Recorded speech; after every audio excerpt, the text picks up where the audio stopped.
What's good, gang? Now I know what you're thinking. This is not gonna be a stand-up comedy video. Get it? I said stand-up comedy because like normally I'd be sitting down, the camera be like this here, and I wasn't finna crack no jokes. I was actually just gonna tell y'all like how to talk like people in the South. I'm gonna just get to the video. In an effort to make sure that everybody understand me as I'm explaining, I'm gonna put my glasses on because it helps me speak more proper, you know. Hi, how are you? So let's get right on into it. Now, first things first. When you go down to the South, you gotta understand, we aren't the ones that talk funny. You do. I understand. You spent your entire life going to school and learning the English language, you know, the punctuations and, you know, the pronunciations of words, the meaning of those words. And then people in the South said, forget all of that, we're gonna do what we want. Now, one of the first things you need to understand when it comes to Southern dialect is that we speak as if our mouth has somewhere better to be, because it does. So the formula for a sentence for a Southerner is simply a matter of message reception plus time equals understanding. Okay, so what it is that we're trying to say and making sure that you can understand it, but as fast as possible so we can gain an understanding. An example, the phrase, the both of them. In the South, it's reduced to both of them. Both of them. B-O-F-F-U-M. Now an example in a sentence. My friend walks up to me and says, hey man, you know, I'm looking at these brand new Jordans and these new Nikes. Which one should I get? And I look at them and I say, you know, they both look pretty good. I'd have to say, get both of them. This equation can be used with any word in the beginning as long as it ends with of them. So, you know, there's both of them, some of them, all of them, every one of them.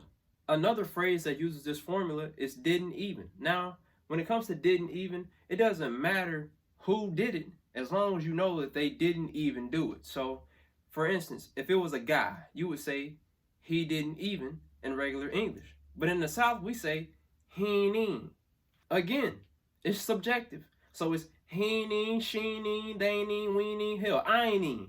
And so now what you'll notice is that if you find a phrase that's just too long, we like to shorten it down to just one or two words. With that being said, there is no set amount of phrases that this applies to.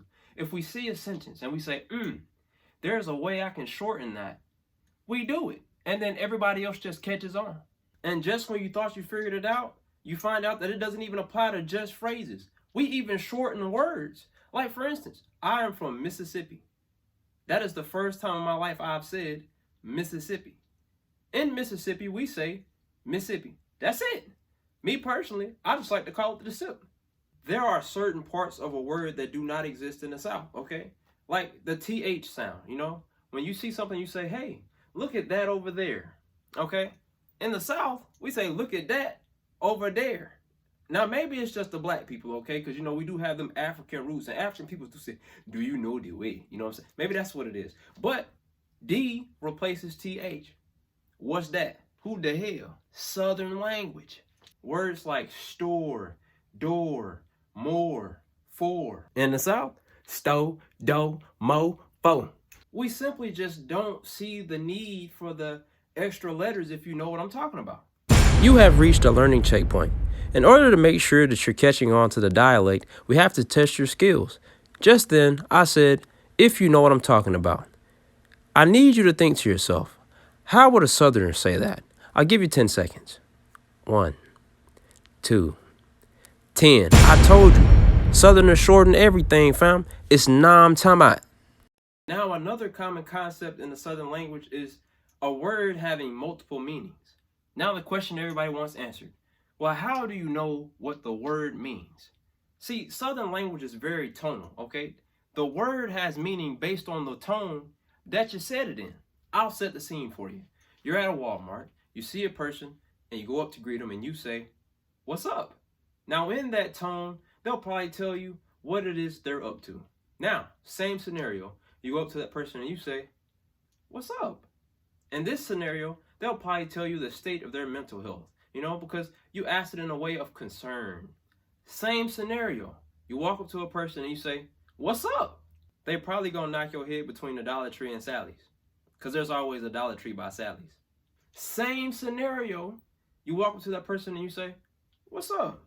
Now they probably think you're gonna try to do something strange for a piece of change. Now, what some of you may have noticed in that last segment is that it is also a implementation of body language. You know, the way that you carry yourself has a lot to do with how the words that you said will be received. If you didn't pick up on it last time, I'll try to demonstrate it again. So when I said, "What's up?" notice that I grabbed near the genitalia area, okay? And this signifies I'm trying to find out what you're trying to get into. And hopefully, what I'm going to get into is you. Now, another big thing when it comes to the Southern language is that we say certain things not to be derogatory, but to magnify its importance. For example, everybody knows that down south it's the Bible Belt, okay? A lot of Christians, we love God. But the thing is, if you make a Southerner angry, you might hear them say, "On God." Now you're asking yourself, why would someone who believes in the Lord ever use his name in vain? That is not what we're trying to do here. We're trying to tell you that, you know, God is number one in our life, okay? So for him to be the top of everything, if I was willing to put something on his life, I'm not playing any games with you. But again, it's all about the tone and the body language that it is said in. For example, a coworker comes in and they tell you that Tyrone died, and you are in disbelief. So when they say, "Hey, you know, Tyrone's not coming in today, he died," you go, "Oh God," because you're in disbelief and you can't believe it. And so the only thing that will let you know that they are not lying to you, they're not pulling your leg, okay, is that they put it on God that Tyrone has passed away and went on to the Lord. Another example, you're in the club having a good time, showing off your moves, you're in here with it, you're doing like this here, you're letting them know that you ain't playing no games, okay? You hit them with one of these, you're going in. And then a guy bumps into you, okay? Now at first you're gonna let it slide. You don't want any altercation, so you know what? It's all right, man, I'm going on my business, all right? And then he hits you with one of those, "Yeah, you better."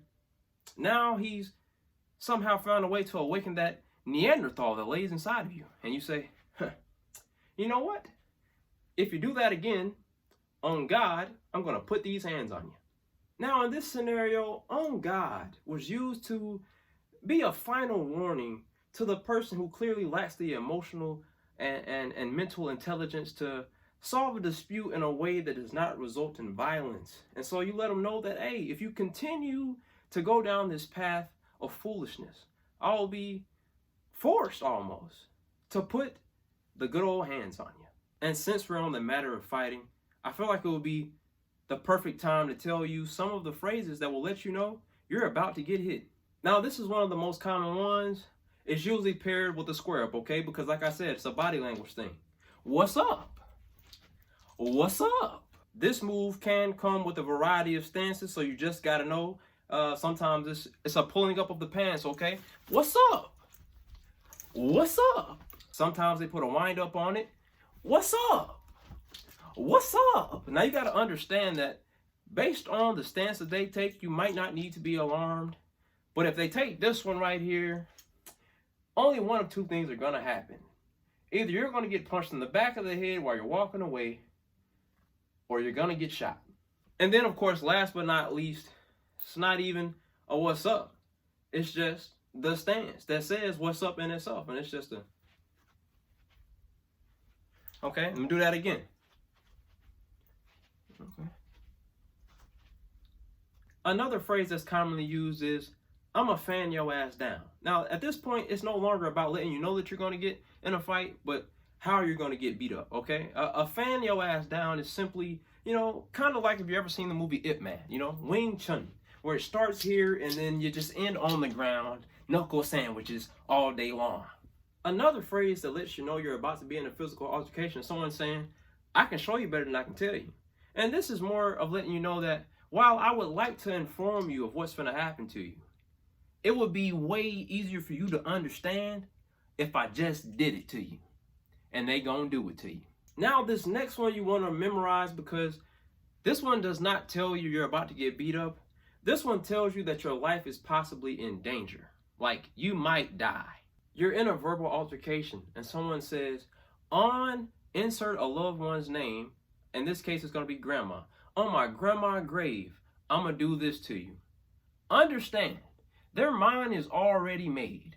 So if you continue with what you're doing, whatever it was they said they were going to do, 11 times out of 10, they're going to do it. leave them alone.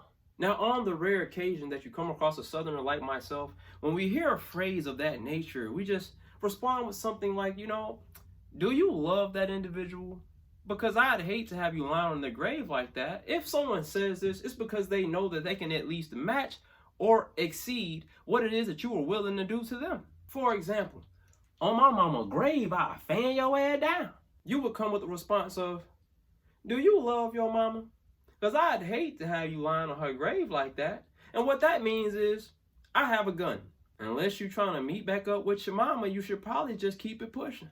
And the last phrase that you need to look out for when it comes to violent interactions is this one right here. This one lets you know that you are in fact in danger if the altercation goes on to something more, okay? If someone says, hey, look, I got a family. So if it's between me or you, I'm picking me every time. That means that if only one of us is going to go home, they're going to guarantee that it's them. So unless you are willing to take it to that measure, okay, you should probably just go on about your day so everybody can go home safely. All right, that's all I got for y'all today for the first lesson. If you're looking forward to part 2, just leave it in the comment section what you need to know more about, and I'll explain it in detail. If you have words that you want to hear me pronounce in my Southern accent opposed to my, well, I don't really code switch, but if I had to speak in a way that the most people could understand me, it would be that proper voice, so I'll use that one. But yeah, I do want to say that I was fighting my accent the whole time, bro. You know how hard it is to speak like that? And y'all do this every day. Y'all wake up and talk like that, boy. It sounds boring. Right? And it's extensive, all them extra words. This video could have been 5 minutes, but it's going to be like 10. Cause I talk like y'all, that's crazy. But hey, as long as you understand what I'm saying, we good. And I had to talk slow, boy, y'all seen the mood. I was in it. All right, cool. Y'all be easy, man. Y'all stay up, take care of yourselves. Don't talk like one of them. You're not. Even if you'd like to be. To them, you're just a freak. Like me.